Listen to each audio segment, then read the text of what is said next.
தங்க நாணயம். அட போங்க சார், ஏற்கனவே தங்கம் விற்கிற விலைக்கு நான் எங்கே நாணயத்தை வாங்குறது அப்படின்னு கேட்குறீங்களா? வெள்ளியில் கூட வாங்கிக்கோங்க. வெள்ளி வாங்கலாமா? வாங்கிக்கலாம்.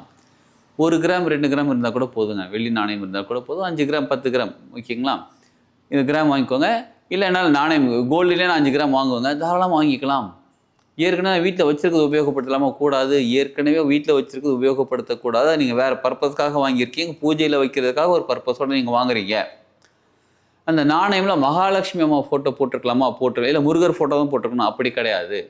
மகாலட்சுமி அம்மா ஃபோட்டோ போட்டிருக்கலாம். இந்த மாதிரி ஏதோ ஒரு கடவுள் சாமியோட ஃபோட்டோ போட்டிருக்கலாம். சில நாணயங்களே ஏற்கனவே அந்த டாலர் மாதிரி இருக்கும், அதில் பதிச்சிருப்பாங்க. ஓகே, அது ஓகே தான். மொத்தத்தில் சில்வர் நாணயம் இல்லைனா தங்க நாணயம் நாணயமாக இருக்கிறதுக்கு வாங்குங்க.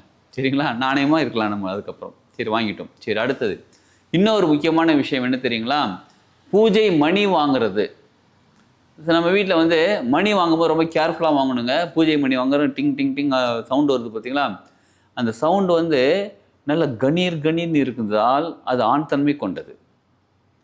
லைட்டாக மைல்டாக டிங் டிங் டிங் அது மாதிரி வேறு சவுண்டு மாதிரி மாறிச்சு அப்படின்னா, அது ரொம்ப மைல்டாக அந்த டிங்கு சவுண்டு வந்து ரொம்ப அதிகமாக இருக்க மாதிரி இருந்துச்சுன்னா பெண் தன்மை கொண்டது.